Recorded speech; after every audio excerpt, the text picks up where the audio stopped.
কবরে যখন যাবে মানুষ, প্রশ্ন উত্তর কে করবে? ফেরেশতা। নাম কি?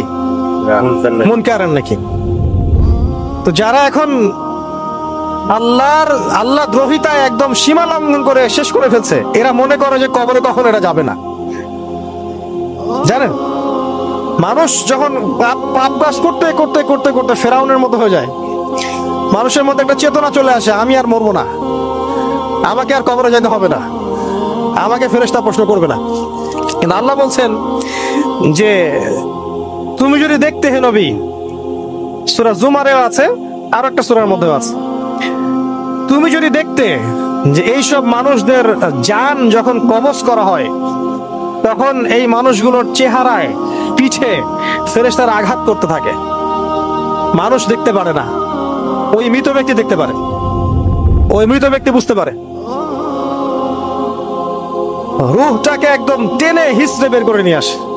এবং ওই কষ্টটা এমন কষ্ট যে একটা বর্ণনায় পাওয়া যায়, রাসূলের চোখে দুনিয়ায়, বইটার মধ্যে পড়েছিলাম, যে মুসা আলাইহিস সালামের সময় নাকি এক ব্যক্তি মারা গেছে। ওই ব্যক্তিকে কোন একভাবে আল্লাহ পাক দেখিয়েছেন এক নবীকে যে এই ব্যক্তি মারা গেছে অমুক যুগে। তার সাথে কথোপকথন করেছেন এই নবী, বলেছেন যে তুমি কেমন আছো? সেই ব্যক্তি বলছে আমার মৃত্যুর প্রায় 500 বা 1000 বছর হয়ে গেছে, এখন পর্যন্ত আমার মৃত্যুর যন্ত্রণাই শেষ হয়নি। এখন ফেরেশতারা পাপী ব্যক্তির জান কবজ করার সময় এভাবে কঠিন ভাবে জান কবজ করে। এই চিন্তাগুলো যদি থাকে মানুষের মধ্যে, মানুষ কি পাপ করতে পারবে? বলেন তো একবার।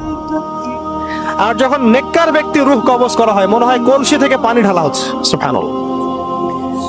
ইয়া আইয়াতুহান নাফসুল মুতমাইন্নাহ, আল্লাহ পাক বলেন ইরজিই ইলা রাব্বিক রাদিয়াতান মারদিয়াহ ফাদখুলি ফি ইবাদি ওয়াদখুলি জান্নাতি। সে সরাসরি জান্নাতে চলে যায় এবং জান্নাতে যাওয়ার সিঁড়িটা সে দেখতে পারে।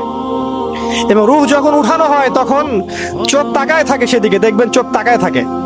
মৃত্যুর পরে চোখটা বন্ধ করে দেওয়া লাগে না? সিঁড়ি দেখতে পারে মানুষ, একটা সিঁড়ি নামিয়ে দেওয়া হয় আসমান থেকে, এদিক দিয়ে রূহ নিয়ে যাওয়া হয়। যদি রূহটা পুণ্যবানদের হয় আসমান উঠে যায়, আর পাপীদের হলে আসমানের দরজা খোলা হয় না, ওটাকে আবার নিক্ষেপ করা হয় জমিনের মধ্যে। আলী রাদিয়াল্লাহু আনহু বলেন, একটা বর্ণনা আছে, আমি পড়েছি এটা তাফসীর ইবনে কাসিরের মধ্যে, যে সিজ্জিন বলে যে কথাটা আছে, সিজ্জিন এটা মাটির তলে আছে, অনেক গভীরে, কারাগার, আত্মাদের কারাগার। আল্লাহ ভালো জানেন এটা কোথায় আছে। এটা একটা বর্ণনা, সত্য হতে পারে, আল্লাহু আ'লাম বিস-সাওয়াব। তো এই যে মালায়েকার কথা বলছি, প্রতিটা কাজে ফেরেশতারা আমাদের সাথে থাকেন। এই জিনিসটা যদি বিশ্বাস না করেন, ঈমান থাকবে না। তো এই হলো 2 নাম্বার, আন তুমিনা বিল্লাহ ওয়া মালায়েকাতিহি।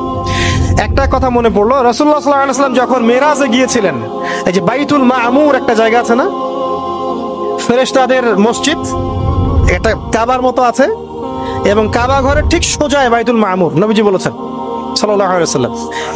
এবং এখানে ফেরেশতারা দৈনিক তাওয়াফ করে, 70,000 করে ফেরেশতা তাওয়াফ করে একসাথে। যারা একবার তাওয়াফ করেছে, দ্বিতীয়বার ওদের সুযোগ হয় না, তারপর আবার নতুন ফেরেশতা। ওয়ামা ইয়া'লামু জুনুদা রাব্বিকা ইল্লা হু, আল্লাহ পাক বলেছেন আমার সেনাবাহিনীর সংখ্যা আল্লাহ ছাড়া কেউ জানে না। কত কোটি কোটি কোটি কোটি ফেরেশতা আছে।